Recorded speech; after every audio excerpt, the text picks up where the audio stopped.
Aloha, great job today. So the one thing I was going to talk about really quick was what we can always do is we can always adapt any lesson that we talk about into something else.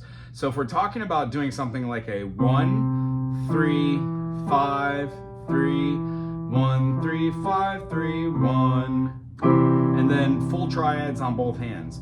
Reason why we do that is because we're trying to explore our 1 to 5, feel our 1 to 3, major third, and then feel a minor third to our 5th. This being a major third and a minor third. We want to be able to hear those intervals all the way up and down this piano. And what I noticed was you were working on this and you use your fingers to go from one accent from the other, which is wonderful. That's exactly what we want with the crossovers.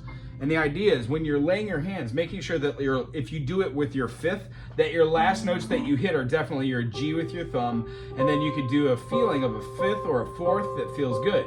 Today's takeaway that is if we play this way from a middle note to a higher note, let's say a 5th, the opposite of that, the P8 will be a 4th. So no matter what we do, D major, when we go here to our 4th and we take this same thing down here, we're gonna find our 6th, right?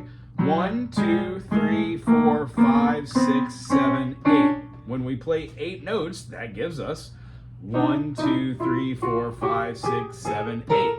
That would give us a dissonance. So the concept behind this is we're going to find ourselves getting equal measures. Most of our triads that are put together, like a minor third, are stacked from a minor third and a major third.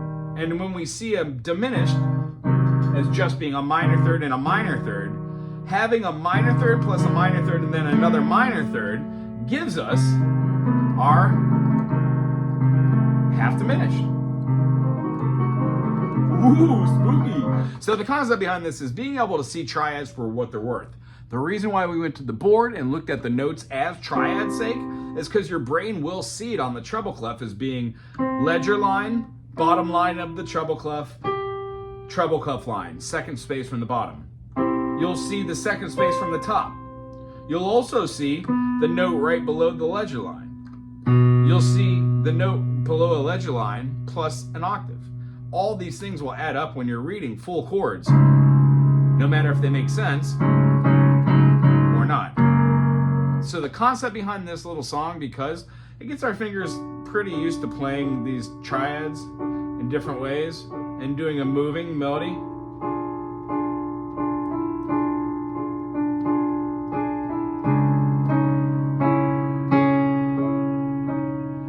We can even see all the notes inside of these melodies, really.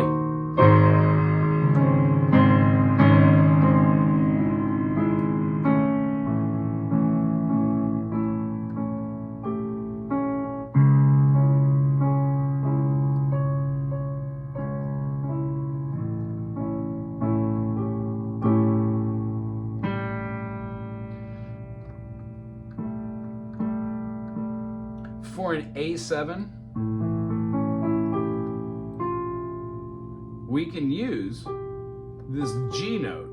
It's not out of place. A, B, C sharp, D, E, F sharp, G sharp, A. Well, when playing a major 7, we would have our G sharp. So a dominant 7 would have the G. I will often put this note down here so it makes it easier to achieve that tonality with actually not really even having to move my fingers very far. In fact, this right here would feel like an A7 to me because I know fundamentally 1 to 5, major third, and then we have a, all right? So when we see these notes, don't necessarily even have to have these notes. And what you'll find is you'll start holding chords and moving melodies and tones until you have meshing or moving tones within chords.